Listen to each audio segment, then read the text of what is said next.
அதாவது கிட்டத்தட்ட ஒரு 3 மாத 4 மாத காலமாக இதுல வந்து தொடர்ந்து பிரச்சனைகள் சந்தித்து கொண்டிருக்கிறார்கள். வணிகர்கள் மட்டுமில்ல, அதை பயன்படுத்தும் பயனாளிகள் கூட பிரச்சனை சந்தித்துக் கொண்டிருக்கிறார். ஒரே இரவில் இந்த பஸ் ஸ்டாண்டை காலி பண்ணாங்க.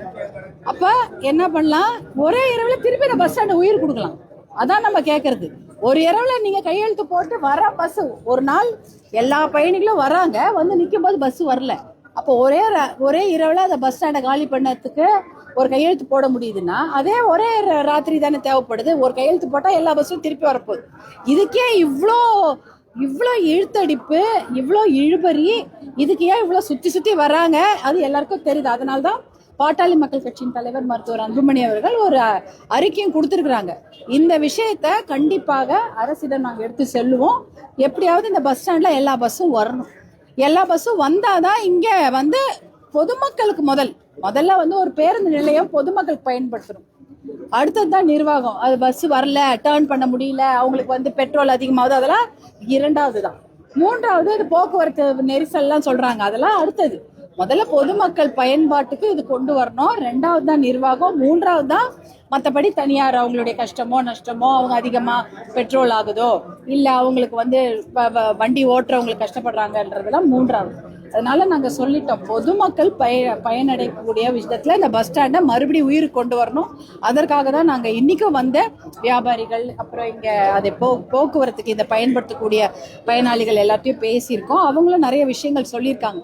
முதல்ல இந்த பஸ் ஸ்டாண்டை எப்படியாவது எல்லா பேருந்துகள், இப்ப வந்து 30 பேருந்துகள் வர வேண்டிய இடத்துல 2 தான் வருது.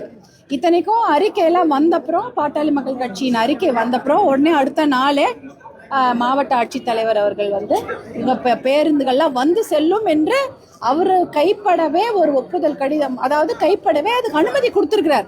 அப்படியே 30 பேருந்துகள் வரவில்லை. எது பாலக்கோடு பெண்ணாகரத்துல 30 பேருந்துல 2 தான் வருது, மிச்சம் வரல அப்படின்றாங்க. அப்படின்னா இங்க என்ன சொல்றாங்க, கையெழுத்து போடுற அந்த இதை வந்து அந்த புது பேருந்து நிலையத்தை வச்சிருக்கிறாங்க. இங்க கையெழுத்து போட்டுட்டு போனா எல்லா பேரும் இங்க வந்து கையெழுத்து போட்டு போகும்போது வரும்ன்றாங்க. அதை மாத்துங்கன்றாங்க. அது ஒரு கோரிக்கை. இங்க வர பஸ்ஸ இங்கே இருக்கிறவங்களே, இந்த டைமிங் ஆபீசர்ஸ் எழுதுறவங்களே, ஏன் இங்க வரீங்க, அங்க போங்க, இல்ல ஃபைன் போடுறது, வழியில ஃபைன் போடுறது, அந்த மாதிரி போடுற ஏதோ பண்ணிட்டு இருக்கு. அப்போ மாவட்ட ஆட்சித்தலைவருடைய ஆணையை கீழே இருக்கவங்களே மதிக்கலையா? அதானே. ஒரு மாவட்ட ஆட்சித்தலைவர் எல்லா பஸ்ஸும் வரும்னு சொல்றாரு, ஆனா அவருடைய ஆணையை கீழே இருக்கக்கூடிய அவருடைய நிர்வாகமே அதுக்கு செவி சாய்க்காமல், பஸ் வரக்கூடாது, இங்க கையெழுத்து போடாதீங்க, அங்க கையெழுத்து போடுங்க, இங்க வந்தீங்கன்னா ஃபைன் போடுவோம் அப்படின்னு சொல்றாங்கன்னா, இப்ப மாவட்ட ஆட்சித்தலைவர் கையெழுத்துக்கு அவ்வளவுதானா? அவருடைய ஆணைக்கு அவ்வளவுதான் இந்த மாவட்ட நிர்வாகம் மதிப்பு கொடுக்கிறதா அப்படின்னு தான் கேட்கணும். அதனால இதெல்லாம் நாங்க பேசி தீர்க்கப்பட வேண்டிய ஒரு விஷயம். இல்லைனாலும் வியாபாரிகள் வணிகர்கள்லாம் ரொம்ப ரொம்ப அவங்க மன குமுறல்ல இருக்கிறாங்க. ஏன்னா இது செஞ்சிருவாங்க, நல்லபடியா நடந்துடும் அப்படின்னு போன வாரம் நாங்க நம்பிக்கையா இருந்தோம். திருப்பி இந்த ஒரு வாரம் வரைக்கும் அதே நிலை வந்து கொஞ்சம் தான் இம்ப்ரூவ் ஆயிருக்கு.